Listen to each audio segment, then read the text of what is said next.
உங்களுடைய dreams and goals. பொதுவாக motivational speakers வந்து என்ன சொல்லுவாங்க அப்படின்னா, உங்களுடைய ட்ரீம்ஸை வந்து நீங்கள் எல்லாருக்கிட்டையும் சொல்லுங்கள், அப்போ தான் வந்து உங்களால் அதை அச்சீவ் பண்ண முடியும் அப்படின்னு சொல்லுவாங்க. உங்களுடைய ட்ரீம்ஸ் அண்ட் கோல்ஸை உங்களுக்கு நெருக்கமானவங்ககிட்ட நீங்கள் ஷேர் பண்ணலாம், அல்லது உங்கள் மேலே அக்கறை எடுக்கிறவங்ககிட்ட நீங்கள் ஷேர் பண்ணலாம்.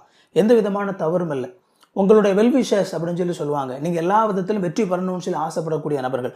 அப்படிப்பட்ட நபர்களிடத்தில் உங்களோட ட்ரீம்ஸ் அண்ட் கோல்ஸை ஷேர் பண்ணுறதுல எந்த விதமான பிரச்சனையும் இல்லை. ஆனால் அதே நேரத்தில் நீங்கள் காமனாக யாருக்கிட்ட வேணாலும் சொல்லலாம், இது எல்லார்ட்டையும் சொன்னால் தானே நம்ம ஜெயிக்க முடியும் அப்படின்னு சொல்லி எல்லாருக்கிட்டையும் நீங்கள் சொல்ல ஆரம்பிச்சிங்க அப்படின்னா அது பல தேவையில்லாத விளைவுகளை உங்களுடைய வாழ்க்கையில் ஏற்படுத்தும். இந்த ட்ரீம்ஸ் அண்ட் கோல்ஸ் வந்து நம்ம மற்றவங்ககிட்ட ஷேர் பண்ணுறதுல இருக்கக்கூடிய முதல் பிரச்சனை என்ன அப்படின்னா, நமக்கு ரொம்ப இலவசமாக அந்த உலகத்தில் கிடைக்கிறதுக்கு ஒன்று இருக்குது. அது என்ன தெரியுமா?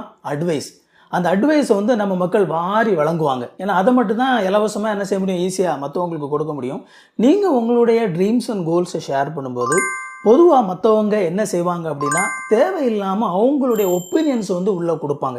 அப்படி செய்யக்கூடாது, அது சரிப்படாத, இதெல்லாம் வந்து உங்களுடைய லைஃப்பில் முன்னேற முடியாது, அப்படி தேவையில்லாமல் அவங்களுடைய பேக்ரவுண்ட்லேருந்து அவங்களோட ஒப்பீனியன்ஸ் வந்து அவங்க ஷேர் பண்ண ஆரம்பிப்பாங்க. 10-15 பேர்கிட்ட இந்த மாதிரி நீங்கள் ஒப்பீனியன் கேட்க ஆரம்பிச்சிங்க அப்படின்னா கொஞ்ச நாளில் உங்களோட ட்ரீம்ஸ் அண்ட் கோல்ஸ் மேலே இருக்கக்கூடிய அந்த பேஷனையே நீங்கள் இழந்துருவீங்க. உங்களுடைய துறை சார்ந்த ஒரு விஷயத்தில் உங்களுக்கு ட்ரீம்ஸ் அண்ட் கோல்ஸ் இருக்குது அப்படின்னா அதில் எக்ஸ்பர்ட்டாக இருக்கவங்ககிட்ட இதை பற்றி பேசி டிஸ்கஸ் பண்ணி, அல்லது உங்களுக்கு ரொம்ப நெருக்கமான உங்களுக்கு பிரியமான நபர்களிடத்தில் இந்த ட்ரீம்ஸ் அண்ட் கோல்ஸை பேசி ஒரு முறை நீங்கள் வந்து இதை நீங்கள் ஃபிக்ஸ் பண்ணதுக்கப்புறமா, இதை தான் நான் செய்ய போகிறேன், இதில் எந்த விதமான பிரச்சனையும் இல்லை அப்படிங்கிறத நீங்கள் ஒன்ஸ் டிசைட் பண்ணதுக்கப்புறமா நீங்கள் தேவையில்லாமல் அவசியம் இல்லாத நபர்கள்கிட்ட இதை ஷேர் பண்ண அது உங்களுக்கு டிஸ்கரேஜ்மெண்ட்டை தான் கொண்டு வரும். அதனால் அன்னெசரியாக இதை ஷேர் பண்ணாதீங்க. அண்ட் இந்த வீடியோ பிடிச்சிருந்தா அப்படின்னா இந்த வீடியோ லைக் பண்ணுங்கள். இது வரைக்கும் சேனலை சப்ஸ்கிரைப் பண்ணல அப்படின்னா சேனலை சப்ஸ்கிரைப் பண்ணிக்கோங்க. உங்களுக்கு நோட்டிஃபிகேஷன் வேணும்னு நினச்சிங்க அப்படின்னா அந்த பெல் பட்டனையும் கிளிக் பண்ணிக்கோங்க. இன்னொரு சூப்பரான வீடியோவில் சந்திப்போம் ஃப்ரெண்ட்ஸ்.